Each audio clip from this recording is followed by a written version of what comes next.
моҳи августи соли 2011 мақомоти Тоҷикистон қонун дар бораи масъулияти падару модар дар таълим ва тарбияи фарзандро қабул кард.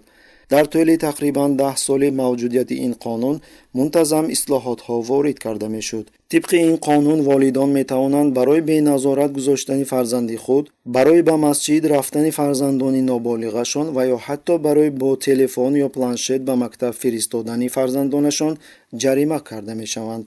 радиои озодӣ кӯшиш кард то қабули ин намуди қонунро бо тарафдорон ва танқидкунандагони он суҳбат кунад, то муайян гардад ки чӣ андоза ин қонун дар ҳаёти шаҳрвандон таъсир дорад. муаллифони қонун мегӯянд ки он барои тарбияи фарзанд ҳамчун як шахси аз ҷиҳати маънавӣ рушд карда ва салоҳиятнок хеле муҳим мебошад.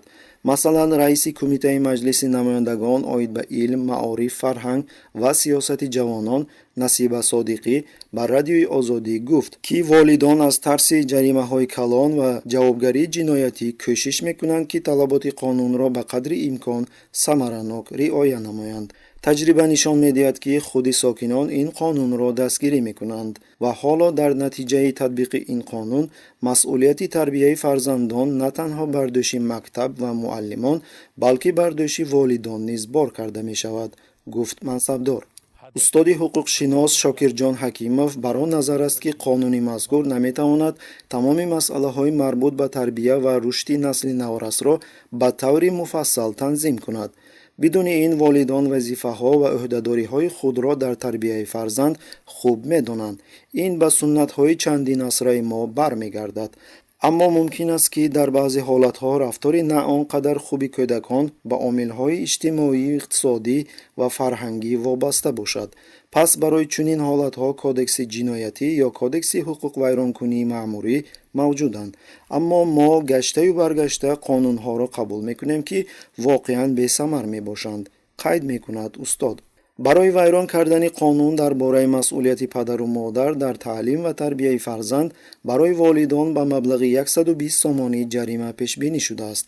мақомот мегӯянд ки дар соли 2020 аз ҷониби додгоҳ беш аз 13 000 парвандаи масъулияти волидайн баррасӣ шудааст. тақрибан 6000 шаҳрванд огоҳӣ гирифтанд ва 7000 нафари дигар ҷарима ба маблағи 1,1 миллион сомонӣ, яъне $96,000 ИМА пардохт карданд. таҳририяти хабарҳо барои шарҳи ин қонун ба Шокирхон Домулло аз шаҳри Душанбе муроҷиат намуд.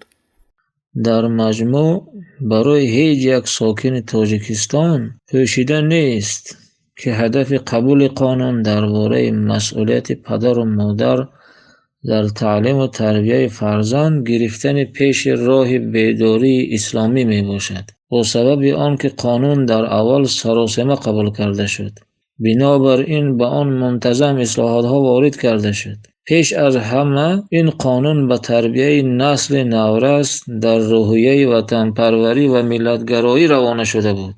қонуни мазкур рафтани кӯдакони то 18 соларо ба масҷидҳо ва таҳсили динӣ манъ кард ва ин баъдан натиҷа дод. ҷинояткорӣ дар байни насли наврас чандин маротиба афзоиш ёфт ки холигии маънавӣ ва зеҳнии онҳоро арзишҳои ғарб бо зудӣ пур кард. фарзандони мо мисли русҳо шуданд. 220 сомона буровад ҳамин симкати кашидем, дастшибдаги ҳамин пуло ахир дағалтид. баъд симкати кашидем ва харидем корчакати зад.